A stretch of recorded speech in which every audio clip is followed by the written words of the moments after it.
Sir आप सबसे पहले आपका नाम क्या होगा? राकेश कुमार। राकेश कुमार। सर आप कहाँ से आते हैं और ये आपका कौन सा अटेम्प्ट था, या फिर इससे पहले आपने कोई अटेम्प्ट दिया, या आप इंटरव्यू में पहली बार आए हैं? कैसे आपने कैसे किया सर? ये मेरा मल्टीपल इंटरव्यू है ये, और मैं पाली डिस्ट्रिक्ट राजस्थान से बिलोंग करता हूँ। Okay sir. और मैं अभी सर्विस में हूँ, कौन सी सर्विस में सर अभी? Indian railway management service. यानी इससे पहले आप यूपीएससी क्वालिफाई कर चुके हैं? Yes yes. तो किस अटेम्प्ट आपका कौन सा ये है? ये 5th अटेम्प्ट है। अच्छा, ये 5th अटेम्प्ट है। यानी क्या अभी रिसेंटली जो सीसेट हुआ है, क्या आपको उसमें किस तरीके से बर्डन आए या फिर आपके लिए दुश्वारियाँ रही हैं, क्योंकि आप सर्विस में थे? किस तरीके से आपने सीसेट को किया? सीसेट मेरा बैकग्राउंड इंजीनियरिंग है। जी जी। और तो मेरे को सीसेट में उतना लोड नहीं है hopefully, but it's becoming tougher day by day. तो किस तरीके से जो सभी प्रिपेयर करो बेस्ड ऑन PYQ ट्रेंड्स, और आपको एग्ज़ाम के अंदर आइडेंटिफाई करना है कि कौन सा एरिया इजी आया है, ठीक है। फिर वहाँ पे आप रियलाइज़ कर देते हैं तो यू विल टैकल इट। तो आपका इंटरव्यू कितने मिनट तक चला और क्या कैसे क्वेश्चन थे, किस तरीके से क्वेश्चन थे?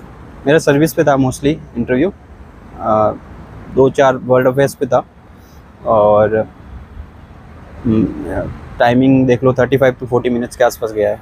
तो अभी जो रिसेंटली यानी हमास का मामला चल रहा है या पैलेस्टीन गाजा का, उसमें से कोई ऐसे क्वेश्चन थे करंट अफेयर बेस्ड? नहीं, ओनली आपके सर्विस पे जो आप इंडियन सर्विस मोस्टली सर्विस और ट्रेडिशनल क्वेश्चन, फ्लडिंग हो गया, ठीक है, रोहिंग्यास वाला इशू था उस पर पूछा। तो कितने मिनट तक क्वेश्चन लगभग चले? 35 यानी गुड, आप कह सकते हैं गुड इंटरव्यू कह सकते हैं आप। तो नंबर बताएगा ना। हाँ जी सर। उसका तो आपकी स्ट्रेटजी क्या रही है? प्रीलिम्स की बात करें तो 2024 का प्रीलिम्स आने वाला, डेट भी आ गई है, तो किस तरीके से आपने कोई कोचिंग की या फिर सेल्फ स्टडी, कैसे आपने प्रीलिम्स को किया? कोचिंग आपको गाइड कर सकती है, बाकी तो सेल्फ स्टडी करना है। और प्रीलिम्स में यही है कि आपकी बेसिक स्ट्रांग हो, बेसिक में गलती नहीं कर सकते।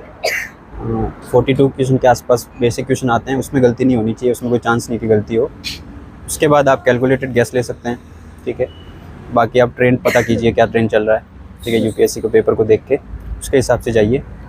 अभी जो मॉक और PYQ, क्या दोनों में कैसे डिफरेंस आप पाते हैं? कि काफ़ी ज़मीन आसमान का फ़र्क है देखें तो। PYQ काफ़ी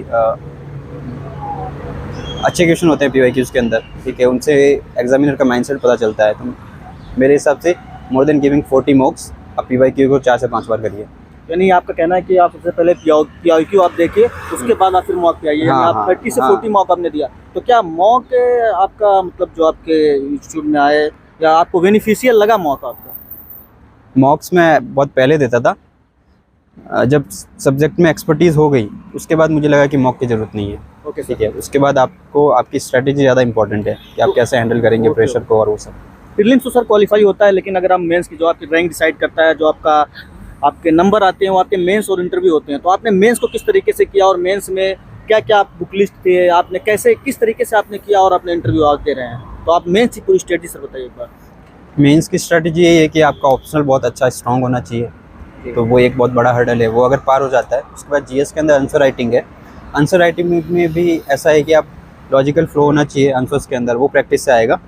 अदर देन दैट आप मेरे हिसाब से न्यूज़पेपर को कंटिन्यू करिए पढ़ना, क्योंकि इससे आपका जो आंसर होता है वो काफ़ी डाइवर्स होता है, उसके और आंसर में डेप्थ होता है, वो आपको न्यूज़पेपर से आएगा। बाकी आप मॉक्स दे सकते हैं मेंस के लिए, वो काफ़ी हेल्पफुल रहेगा कंपेयर टू कि प्रीलिम्स में मॉक हेल्पफुल नहीं, मेंस के अंदर उसका कोई सब्स्टिट्यूट नहीं है, आपको मॉक्स देना होगा। जी सर। तो आप मॉक का आंसर राइटिंग आपने किस तरीके से प्रैक्टिस किया, और कितना आपने प्रैक्टिस किया? कोई मॉक दिया, या फिर आपने PYQ किया, या फिर किस हिसाब से आपने मॉक इंटरव्यू की तरफ आए? आप कैसा सिलेक्शन हुआ आपका? PYQ आपकी फर्स्ट प्रायोरिटी होनी चाहिए। आप रोज़ 3 से 4 PYQ लिखिए, ठीक है, उसको एवेल्यूएट कीजिए। टॉपर्स कॉपी एक अच्छा सोर्स है, बिना देखे लिखिए, फिर टॉपर्स कॉपी से आंसर मैच कीजिए। अगर मैच होता है तो you are giving the right direction. Other than that आपकी फाइनल 15 दिन की स्ट्रैटेजी होनी चाहिए कि आप 15 दिन में कैसे कवर करेंगे, ठीक है। वो एक वो जो टाइम होता है वो पैनिक मोड में चले जाते हैं, तो उससे बहुत सारी चीज़ें छूट जाती है। तो ये चीज़ आपको 3 महीने पहले इंश्योर करना है कि मैं लास्ट के 15 दिन में कैसे अप्रोच करूँगा। अगर वो आप कर लोगे तो मेरे हिसाब से मेंस में ठीक ठाक नंबर आ जाएंगे। जैसे अभी बहुत लोग वर्किंग प्रोफेशनल में आए, तो आप जॉब में थे, तो आपने किस तरीके से मैनेज किया टाइम को? मैं जॉब में था नहीं, मैं छुट्टी पे था, तो मुझे कोई इशू नहीं हुआ, टाइम कंस्ट्रेंट नहीं था मेरे पास। तो आपका ऑप्शनल क्या था सर? और आपने मेरा ऑप्शनल टेक्निकल है, सिविल इंजीनियरिंग है। Civil engineering. तो आपने सिविल इंजीनियरिंग के लिए कहीं से कोचिंग ली या बुक्स, कैसे आपकी स्ट्रेटजी क्या रही ऑप्शनल के लिए? हाँ, सिविल इंजीनियरिंग के लिए मैंने रेफरेंस लिए हैं काफ़ी सारी कोचिंग से, videos mostly videos, because technical है, कॉन्सेप्चुअल होता है तो मेरे को ज़रूरत पड़ता है इस चीज़ का। ह्यूमैनिटीज़ में आप कर सकते हो कि आप अवॉइड कर सकते हो। तो सर अभी क्या मतलब आपका रहेगा, जैसे आप देखें 2024 वालों के लिए आपका कैसे क्या रहेगा आपका, मतलब किस तरीके से जाएं और एग्ज़ाम में एंटर करें और पास करें, कैसे आपका क्या रहेगा वो?